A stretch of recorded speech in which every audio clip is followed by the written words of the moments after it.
It was a long shot, but upgrading to a high-end 2016 bow and respectable effort and results in my shooting preparation since summer, I felt confident in the release of my arrow.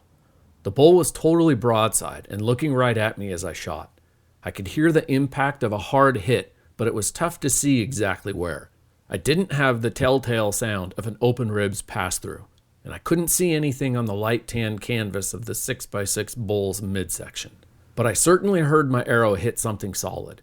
He lunged forward and immediately hooked uphill, charged away through a group of massive windswept Doug firs. He was a good 100 yards out before I really got a good look at him, and per usual, I tore my camera out as I visually tracked him fleeing the area. Looking through and straining to hold my camera steady, my eyes finally confirmed what I'd been desperate to see. The green and white fletchings of my arrow were there, just behind his shoulder, deep in the dark brown patch of the bull's armpit. I was fortunate to grow up where I did. Just a hop over the neighbor's backyard and a country road later were hundreds of undeveloped acres to explore. The large tracts of chaparral land butted up against the Deschutes River, which flowed through a beautiful basalt canyon between the towns of Bend and Tumalo, Oregon.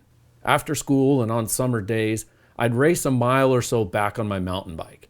I'd built a series of trails in the area that wound throughout the old-growth juniper and lava flows. In this seldom trodden, other than myself, place, I had a wildlife sanctuary consisting of just about every kind of critter you could think of from Central Oregon. I became quite expert at paying very close attention to the ground. Scorpions, lizards, snakes were a favorite target. Arrowheads, too, lots of them. Then, of course, shed antlers were something I'd look forward to each spring.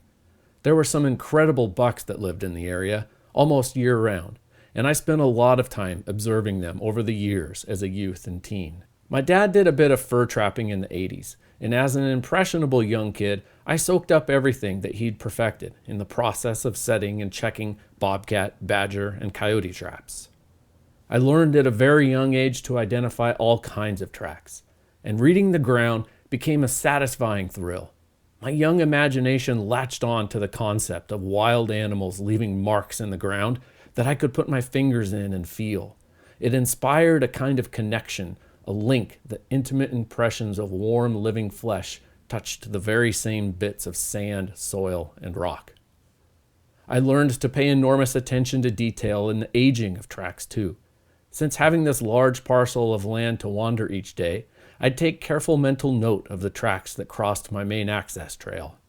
Each of the following days, I'd note the breakdown of the track due to various environmental conditions.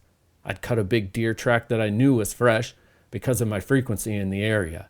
I'd follow the track, stalking along like a cat. I'd anticipate where the buck would head to, look for signs of what he'd nibbled on along the way, and try to spot him before he spotted me. These wild critters were often my preferred playmates, companions for playing army games and hide-and-seek. I loved tracking animals. The elements of stalking, of anticipating actions, the hands and knees magnification in search of clues, to this day are things that I really enjoy. Not to mention the satisfaction of making it close to an animal that you've in a way earned that encounter with. It's not like stumbling along and merely bumping and kicking critters up by chance or the wind. Tracking is deliberate. It's its own endeavor, an intriguing challenge that I admire. And there's no better scenario of tracking than when following a blood trail. A reason I hate to say I'm quite accomplished at tracking is because I've had to follow some animals a long way. Some I found, some I haven't. Some I saw over following years, and others I don't know if they made it. It's part of hunting, and it's tough.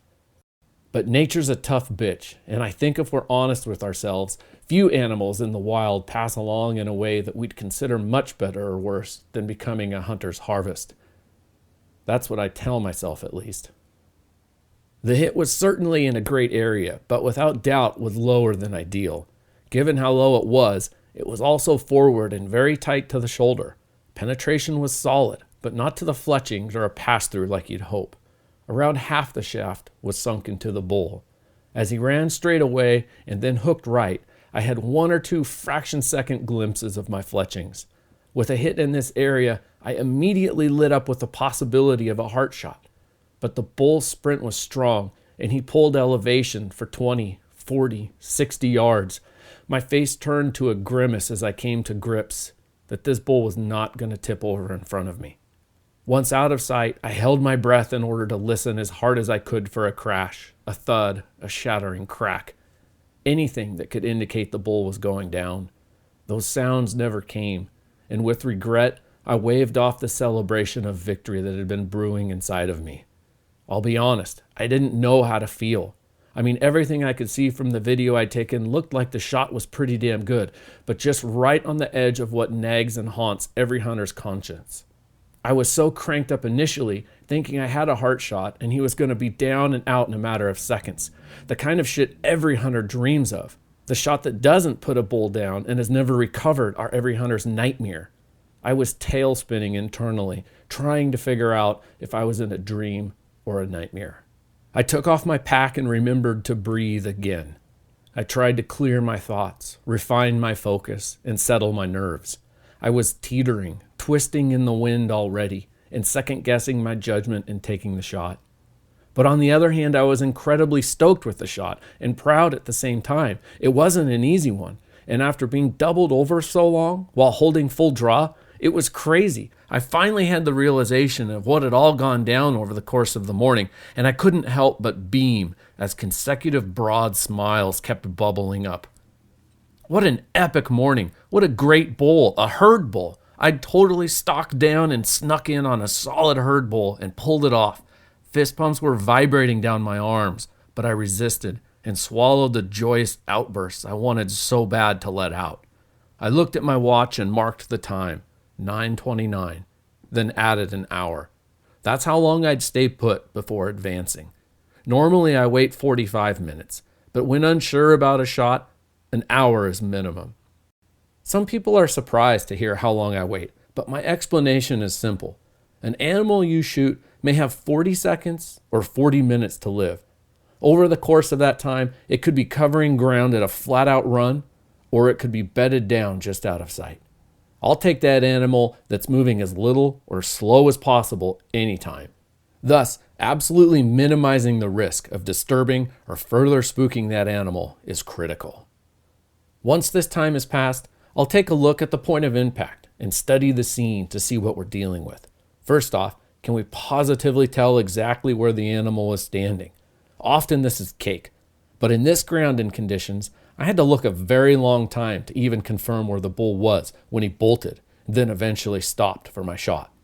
I ranged back down the steep hill to where my tall Eberly stock pack leaned against the sage. 57 yards. Quickly I compared this to my estimation and thinking at the time of the shot.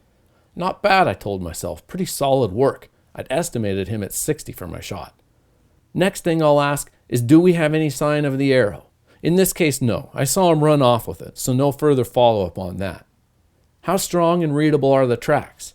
Man, the tracks were a bitch. Already by this point, just finding where he was standing and sprinted away from after being shot was incredibly difficult. The hillside was very dense bunch grass, which is why they were stopping there to eat, of course. And we were on a steep west-facing slope, so everything was still draped in shade, and the ground was still totally frozen with a lot of rock. From where I stood, of course, the most pressing and urgent question was, what could we see for blood? Nothing. Scanning ahead, I could partly read the next few sets of tracks. At a glance, if there was blood, it was not obvious, and there wasn't much of it. I set my bow at my feet and returned down the hill to my pack. Putting it on, I looked at my watch while jogging the load into position and buckling the straps. It had been well over an hour now. It's time to go get my bull.